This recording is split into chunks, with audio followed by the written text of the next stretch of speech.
Clipper baik versus Clipper jahat. Teman-teman harus tahu ya, kalau yang namanya industri baru seperti Clipper ini, pasti selalu akan ada good actors and bad actors ya. Karena Clipper ini bisa dibilang industri yang masih baru, gitu kan. Jadi baik dan buruknya itu yang masih agak samar-samar, abu-abu. Apa-apa aja sih perbedaan antara Clipper baik dan jahat? Gue akan bahas dulu yang pertama, engagement. Menurut gue ini yang paling parah ya teman-teman ya. View-nya kelihatan jutaan, tapi yang nonton bot semua. Kenapa jangan nyuntik? Satu, kalau di Clipo, udah pasti kena ban ya, karena kita bisa mendeteksi ya clipper-clipper mana yang organik dan yang nyuntik. Kita bakal bahas hal kedua ya, yang membedakan clipper baik dan jahat. Yang pertama, aturan. Banyak clipper nggak baca aturan. Yang lebih parah adalah ketika si clipper jahat ini merugikan orang lain. Misalnya aja nih, gue bahas LGBT itu jangan disupport ya, penyimpangan, jangan mau. Klip tadi diambil, ditempel-tempelin. Makanya teman-teman harus paham, ketika kalian bikin konten, jangan merugikan orang yang bayar kalian. Kita bahas poin terakhir, yaitu teman-teman harus tahu ya, kalau yang namanya industri baru seperti Clipper ini, pasti selalu akan ada good actors and bad actors ya. Dan biasanya semakin industrinya berkembang ya, peraturannya, sistemnya akan makin jelas. Sehingga para bad actors ini ya bakal mendapatkan hukuman, dan yang good actors akan mendapatkan reward. Tapi ya, karena Clipper ini bisa dibilang industri yang masih baru gitu kan, jadi baik dan buruknya itu yang masih agak samar-samar, abu-abu, dan bahkan mungkin teman-teman di sini ya, amin-amin jangan sampai malah berujung jadi Clipper jahat. Nah, makanya hari ini gue bakal bahas apa sih bedanya Clipper baik dan Clipper jahat, supaya kalian jangan jadi si Clipper jahat ini. Emang kenapa sih kok gue nggak boleh jadi Clipper jahat gitu ya? Sampai sekarang kan sistem industri Clipper ini terus berkembang. Peraturan baru akan semakin banyak yang muncul. Platform-platform akan semakin adil, gitu ya. Misalnya di Clipo kita nambah terus peraturannya. Berdasarkan temuan-temuan kita di lapangan, peraturan-peraturannya akan makin nambah. Misalnya, oke, Clipper, kalian harus memastikan si kreatornya ini muncul di klip itu berapa lama durasinya. Paham ya? Jangan sampai misalnya kalian ngeklip buat gua, tapi 90% videonya muka Fuji gitu loh. Leo-nya nggak ada. Loh, kalian Clipper Leo apa Clipper Fuji kan gitu kan? Nah, atau yang lain-lain. Misalnya, ada yang nyuntik view, gitu ya. Ada yang ngebot, ada yang nyuri klipnya orang lain misalnya, dan banyak lagi lah. Hari ini gue akan bahas berdasarkan temuan-temuan kita selama ini di Clipo, apa-apa aja sih perbedaan antara Clipper baik dan jahat. Tentunya gue akan bahas bagaimana kita sekarang itu udah ngembangin sistem, sehingga teman-teman brand di sini atau kreator yang mau buka campaign Clipper nggak harus sampai jebol ya. Jebol itu dalam artian, oh kalian nggak tahu ternyata Clipper itu banyak loh yang pakai kungfu ini, kungfu itu, sehingga ujung-ujungnya kalian boncos. Nah, itulah kegunaannya kenapa platform itu ada. Supaya kalian itu juga lebih aman, brand-brand yang mau kerjasama dengan Clipper. Ya, nah, gue akan bahas dulu yang pertama, engagement. Menurut gue ini yang paling parah ya, teman-teman ya. Jadi, kalau misalnya Clipper baik, nah ini kita pastikan kalau misalnya engagement-nya organik. Kenapa organik? Karena ya memang kalian itu kan gini loh, dibayar untuk memviralkan, untuk meramekan ya sosok tertentu, konten tertentu, brand tertentu. Ya view-nya harus organik. Kalau misalnya, nah ini Clipper jahat. Clipper jahat dia akan suntik. Artinya apa? Mungkin view-nya akan naik. View-nya kelihatan jutaan, tapi yang nonton bot semua. Ngefek nggak ke orang yang buka campaign? Nggak akan ngefek, walaupun view-nya banyak. Kenapa? Karena bot ini nggak akan kepo dengan produknya, nggak akan kepo dengan kreatornya, nggak akan kepo dengan podcastnya. Bot mana bisa setelah nonton klip tertarik terus nonton podcast gua atau misalnya video YouTube gua begini. Paham ya? Nah, jadi buat teman-teman di sini ya, jangan sampai jadi clipper yang nyuntik. Kenapa? Pertama ya, ini kita bahas dulu. Kenapa jangan nyuntik? Satu, kalau di Clipo udah pasti kena ban ya, karena kita bisa mendeteksi ya clipper-clipper mana yang organik dan yang nyuntik. Kalau yang nyuntik udah langsung ban permanen tanpa ada penjelasan apapun lagi gitu loh. Nah, kalau yang ketahuan nyuntik udah langsung kita ban. Kenapa? Karena ini berarti dia emang niatan jahat, niat menipu. Kalau misalnya kalian postingnya sebagai clipper baik, kalian ngejarnya organik. Kalau misalnya ngejarnya organik, caranya seperti apa? Ya kalian cari angle yang bagus, kalian nyari hook yang keren gitu ya. editannya kalian buat keren. Paham ya teman-teman ya? Dan kalau misalnya ngomongin engagement, keuntungan lain. Kalau kalian jadi clipper baik, engagementnya full organik, kalian clippingnya tenang. Nggak banyak takut. Kenapa nggak banyak takut? Karena kan konten kalian itu full organik engagementnya. Nggak mungkin kedeteksi bot. Sedangkan kalau kalian pakai suntik, nah hati-hati nih. Apalagi kalau di TikTok atau IG ya, platformnya makin lama makin canggih. Kalian nyuntik. Yang pertama yang akan terjadi potensinya ya, ban. Nah ini udah jelas nih. Bayangin, lu udah ngembangin akun susah-susah, tiba-tiba kena ban. Kalau kena ban, nggak bisa claim reward. Kalau di Clipo, jangan kan mau claim reward. Pas mau claim aja kita udah tolak dan udah ban gitu ya. Yang kedua, engagement kalian anjlok. Kenapa anjlok? Karena konten-konten kalian sebelumnya ditonton oleh bot semua. Algoritma akun kalian udah rusak. Jadinya apa? Kalian akan terus ketergantungan sama suntik-suntikan ini. Gitu loh. Mungkin kalian mikir, aduh, udahlah aku coba-coba nyuntik di satu video, biar video-video lain keangkat. Nggak bisa, gitu loh. Konsep suntik itu nggak begitu. Kalian nyuntik, misalnya ini ada 6 video ya.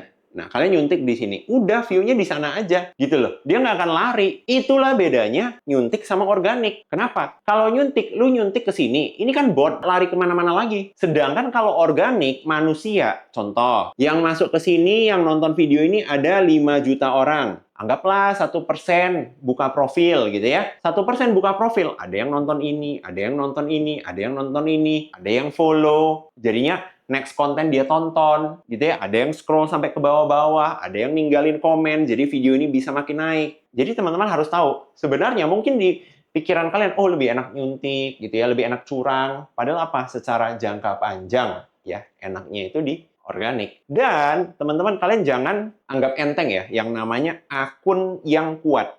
Akun yang memang algoritmanya itu udah kebaca sama TikTok. Ini gue mau angkat satu study case, oke? Kita di Clipo ada beberapa campaign yang rutin ya, top up. Jadi tiap bulan itu campaign-nya jalan terus. Kayak bulan ini campaign-nya jalan, bulan depan campaign-nya jalan, bulan depan campaign-nya jalan lagi. Coba deh kalian pikir dulu, lebih enak kalian punya akun ya, yang akunnya ini organik, atau akunnya itu yang nyuntik. Lebih enak organik dong. Apalagi kalau kalian ketemu campaign yang tiap bulan ada. Kenapa? Karena kalian udah ngembangin akun ini. Oke? Anggap aja ini akun yang membahas Leo. Ketika view-nya naik, audiens dari akun kalian ini akan dipenuhi dengan orang-orang yang minat terhadap konten Leo. Bulan depan Leo buka campaign lagi, view kalian lebih gampang naik nggak? Lebih gampang naik. 2 bulan lagi Leo buka campaign lagi, view kalian lebih gampang naik lagi nggak? Lebih gampang naik. Kenapa? Memang audiensnya ini, audiens yang minatnya ke Leo. Bahkan kemarin pernah cek ya, Clipper gua ya, yang performanya sangat bagus, ketika gua cek data analytics dari audiensnya, ya, itu nggak jauh beda sama punya gua. Ya, jadi secara lokasi, secara demografik, secara ya umur, cowok cewek itu mirip banget. Ya bisa dibilang kayak audiens gue pindah ke dia gitu loh. Jadi ke depannya dia mau posting konten tentang gue lebih gampang naik. Sedangkan yang nyuntik ini, gitu ya, kalian nyuntik di satu video, algoritma kalian rusak. Next,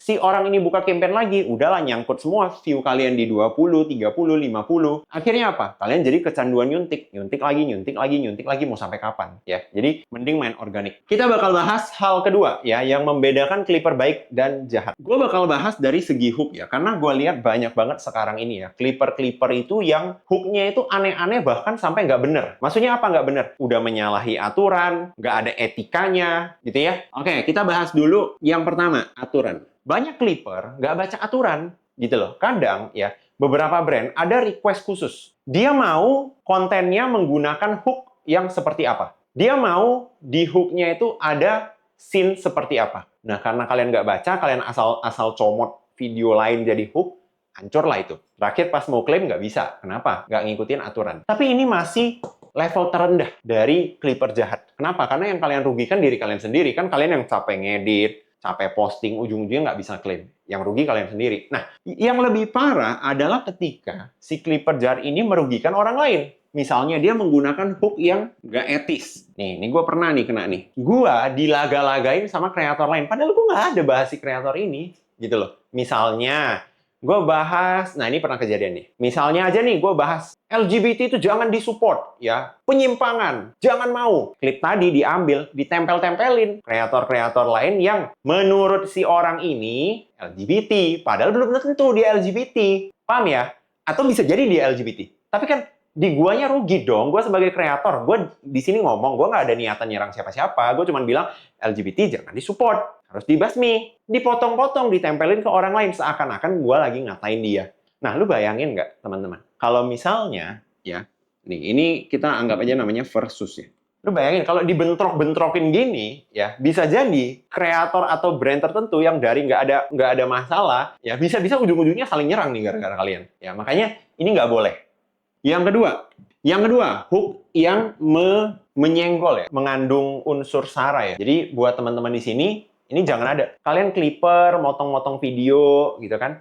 Kalau misalnya viral, rame, tapi arahnya salah nih. Bisa-bisa yang kena itu bukan kalian. Yang kena itu si kreator yang muncul di clipper itu, walaupun yang nge-clip kalian. Misalnya, contoh deh, gue lagi aja deh. Misalnya deh, gue bahas. Ini spidol warnanya hitam. Nah, gitu ya. Bisa tuh, ada clipper-clipper yang agak jauh nih pemikirannya. Cuman urusan ini spidol warnanya hitam. Ditempel-tempelin entah hook apa di depan. Seakan-akan apa? Misalnya gue menyinggung orang-orang yang kulitnya agak gelap. Bisa jadi.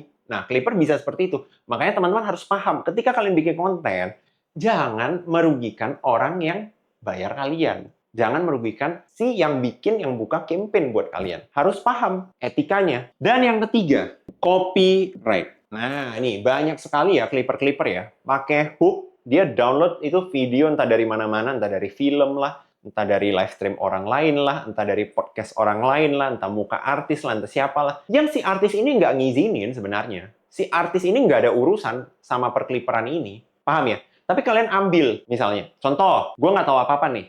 Ada brand A jualan spidol. Brand A nggak pernah endorse gue. Tiba-tiba kalian ambil klip gue lagi megang spidol begini, gitu ya. Terus kalian pasang di depan, Leo Giovanni sangat merekomendasikan spidol merek ini. Tap, itu jadi hook. Terus lanjutannya, ya, orang ngejelasin spidolnya. Bukan Leo. Spidol ini mereknya berkualitas. Ya, harganya murah. Yuk, langsung check out. Leo ini kan nggak tahu apa-apa. Nggak dapat untung apa-apa. Kenapa dipakai mukanya? Paham ya? Nah, itu ada copyright-nya. Jangan sampai. Ya, jadi buat teman-teman di sini harus paham. Oke? Jangan sampai kalian ujung-ujungnya jadi clipper yang menyalahi aturan atau jadi clipper yang jahat. Kita bahas poin terakhir yaitu purpose. Oke, purpose dari clipper baik versus clipper jahat. Udah jelas ya, baik dan jahat. Kalau purpose-nya baik ya dia clipper baik. Kalau dia purpose-nya jahat ya dia clipper jahat. Kenapa? Karena clipper ini sangat powerful ya teman-teman ya. Kalian yang jadi clipper di sini harus tahu kalau pekerjaan kalian ya itu tanggung jawabnya besar. Jangan sampai kalian salah gunakan. Kalau clipper baik bakal dipakai untuk apa? Untuk promote. Mau promote apa? Mau promote podcast, brand, kreator yang memang sifatnya baik. Sedangkan yang jahat, nah ini untuk apa? Untuk destroy atau menghancurkan. Nah ini kan untuk membangun, menaikkan gitu ya. Ini untuk menghancurkan. Contohnya apa? Kalian jadi clipper tapi kalian black campaign. Kalian dibayar untuk nge-black campaignin orang. Ya ujung-ujungnya kalian jadi clipper jahat. Paham ya? Ini sama kayak hacker. Hacker ada black hat, ada white hat. Black hat hacker, dia memang nge-hack website orang, ya. Terus apa? Dia minta bayaran, ransom, gitu ya. Lu kalau mau websitenya gue buka lagi, lu harus bayar sekian. White hat, dia akan mencari celah dari website tertentu. Terus dia lapor ke pemilik dari website itu. Gue menemukan kejanggalan di website lu nih. Ya, lu mau nggak gue bantu perbaikin, tapi bayar. Paham ya? Yang satu udah ngehancurin duluan. Yang satu ngasih tahu, itu ada lobang loh, lu jangan masuk loh. Sama halnya seperti clipper. Kalau kalian bantu mempromot sesuatu yang baik, ya kalian clipper baik. Kalian hancurin sesuatu yang baik, kalian clipper jahat. Atau kalian mempromosikan sesuatu yang jahat. Itu sama aja clipper jahat. Ya teman-teman ya. Nah jadi buat teman-teman di sini harus tahu perbedaan dari purpose-nya. Nah yang kedua, clipper baik juga akan melihat pada quality. Oke. Bagaimana impact? Ya ini sebenarnya nyambung lagi ke hook sama engagement ya. Bagaimana impact dari klip yang dia buat ke si kreator atau siapapun yang buka campaign. Apakah impact-nya positif? Apakah meningkatkan citra baik dari si kreatornya, si brand-nya, atau malah merusak? Bisa jadi kalian niatannya itu memang mau mempromot gitu loh. Tapi salah cara. Paham ya? Jadinya apa? Jadinya malah ngehancurin. Makanya harus tahu kualitinya. Harus ngecek. Kira-kira klip yang kalian buat itu membantu nggak sih supaya orang ini kesannya jadi lebih baik? Supaya produknya makin laris. Supaya dia makin terkenal. Sedangkan yang jahat, nah ini, selain salah arah, ya bisa juga dia sistemnya spam doang. Nah ini juga jelek nih, ini dua-dua nih. Ya tapi lebih parah salah arah. Gitu ya. Maksudnya apa? Dia posting, ngasal aja gitu loh. Ngasal aja. Yang benar dia posting, yang jelek dia posting, yang hook-nya benar dia posting, yang penting spam. Mana yang viral, udah itulah jadi rezekinya dia. Nah, itu jangan, teman-teman. Kenapa? Tetap fokus di quality, tetap fokus di hal baiknya. Jangan kalian nge-spam, semua kalian nge-spam. Kalau yang naik yang baik, kalau yang naik yang jahat gimana? Kan gitu ya. Nah, jadi buat teman-teman di sini, balik lagi sebenarnya beda dari Clipper baik dan jahat, kalian nanya aja ke diri kalian sendiri gitu loh. Apa yang kalian kerjain itu benar nggak? Karena gue yakin yang namanya manusia ya, itu ada yang namanya nurani menurut gue ya. Jadi kalau kalian mempertanyakan, simpelnya gini deh, contoh. Kalian ngelihat ada nenek-nenek gitu ya, renta gitu ya. Dia mau nyebrang jalan. Kalian kan nggak akan mempertanyakan, salah nggak ya gua bantu nenek-nenek ini nyebrang jalan? Nggak akan gitu loh. Ya udah, lihat nenek-nenek bantu nyebrangin. Paham nggak? Tapi misalnya kalian lihat, oh di jalan ada anak kucing. Anak kucingnya mengganggu jalan nih, mengganggu jalanku, ku tendang nggak ya? Kalian kan mempertanyakan dong, bener nggak? Gue yakin nggak ada lah manusia di dunia ini yang lihat anak kucing gitu ya, tanpa mempertanyakan langsung tendang aja gitu. Kan nggak mungkin. Pasti kalian mempertanyakan, salah nggak ya? Gue lagi dilihat orang nggak ya? Dengan kalian mempertanyakan aja, kemungkinan besar itu udah salah. Nah, dan menurut gue ini hal yang bisa kalian praktekin di hampir semua hal di dunia ini ya. Kalau kalian mulai questioning yourself gitu kan, kemungkinan besar hal yang kalian lakukan itu ada sedikit indikasi salah. Nah, sama ke Clipper. Sebelum kalian posting konten, sebelum kalian ngeklip, coba pikirin dulu. Nih konten, lu posting, lu mempertanyakan diri sendiri nggak? Kalau nggak, ya udah, berarti aman. Oke? Nah, kira-kira itu aja buat teman-teman. Kalau kalian nonton video ini sampai akhir, gue yakin ya, kalian itu pengen banget viral di 2026. Kenapa? Karena jadi Clipper, mau itu baik atau mau jahat gitu ya, fokusnya cuma satu, viral. Gitu kan? Nah, buat kalian yang pengen tahu gimana 3 cara viral di tahun 2026, kalian bisa nonton video gue yang satu ini, langsung diklik aja. Oke? Terakhir, jangan lupa subscribe ke channel ini supaya gue makin semangat sharing ilmu-ilmu gratis seperti ini. See you on the next video.